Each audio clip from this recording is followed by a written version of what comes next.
o'tdagi tosh, ya'ni talhadagi tosh. Bu nafaqat o'tdagi tosh, jigar yog'i, davleniya, insult, infarkt, virusli kasalliklar, infeksion kasalliklar, gemoroy, bularning farqi yo'q. Qaysi kasallik bo'lishidan qat'iy nazar mana shu sanaganlarimiz bir necha yillar davomida yig'ilib odam tanasida paydo bo'ladi. Bu o'sha turmush tarzidan, nosog'lom turmush tarzidan yoki noto'g'ri ovqatlanishdan, o'sha odamlarga bo'ladigan negativ fikrlardan umumiy hisobda mana shunday yillar davomida yig'ilib odam tanasida kasallik ko'rinishida paydo bo'ladi. Endi mana shu kasalliklarni davolash uchun, ya'ni 5 yil, 10 yil, 20 yillar davomida yig'ilib kelgan kasallikni davolash uchun bizdan hech qachon bir necha kun so'ramang. Masalan, 10 kun iste'mol qilsam yaxshi bo'lib ketamanmi? Klinikalarda borib 10 kun yotsam, lecheni olsam yaxshi bo'lmadim deguvchilar bo'ladi-da.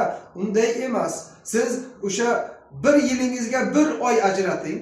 Masalan, 10 yil bo'lgan bo'lsa, o'sha sizdagi kasallikning boshlanishiga 10 oy so'rang. 10 oyda tuzalib ketasiz. Agar 5 yil bo'lgan bo'lsa, kasallikning boshlanganiga, demak siz 5 oyda tuzalaman deb niyat qilib boshlang. Uzoq yillar davomida yig'ilgan kasallikni bir necha kunlar davomida qutulib ketishlikning o'zi bu yaxshi emas, birinchidan. Ikkinchidan, bu xavfli ham bo'ladi. Bir necha yillar davomida yig'ilgan har qanday kasallikdan qutulish uchun siz arqonni uzoqroq tashlang, uzunroq tashlang. Bemalol qutulasiz. Agar kimdir sizni qaysidir kasallikdan, og'riqdan davolamoqchi bo'lsa-yu, sizga 10 kun, 15 kun vaqt so'raydigan bo'lsa, u sizni balki aldayotgan bo'ladi. Chunki og'riq qoldiruvchi qanaqadir dorilar sizga tavsiya qiladi va og'riq qoladi, lekin kasallik davo topmaydi. Lekin bir necha oylar davomida uy sharoitida siz davolanishingizga imkoniyat qilib beradigan bo'lsa, bunda davolanishingiz mumkin. Ko'proq ixtiyor sizning o'zingizda, ko'proq davolanish sizning o'zingizda bo'lsa, ana shunda haqiqiy davolanish bo'ladi. Kim u, tabibmi yoki doktormi, u siz uchun kechalari turib Xudodan so'ramaydi. O'zingiz uchun so'rang.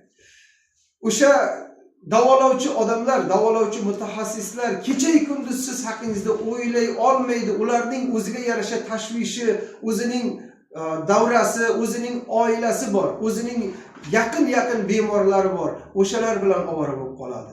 Shuning uchun siz o'zingizni hayotingiz uchun o'zingiz kurashing.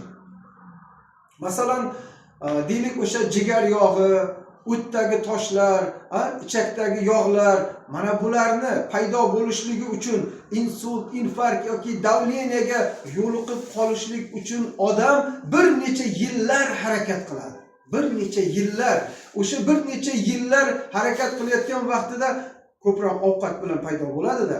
O'sha dasturxonlarni bezab, chiroyli qilib, yoniga sochiqlarni qo'yib, yog'li ovqatlar, yoniga o'sha gazli ichimliklar, rangli ichimliklar, har xil kraskalarda bo'lgan tortlar, uni ustiga shamlarni yoqib, har xil zavod fabrikalardan chiqqan kolbasaga o'xshagan mahsulotlar, shokoladlarni yeb, bir necha yillar davomida har kuni kilolab ovqatlarni yeb, bu organizmni kasal qilib bo'lib, ana endi nima bo'lyapti?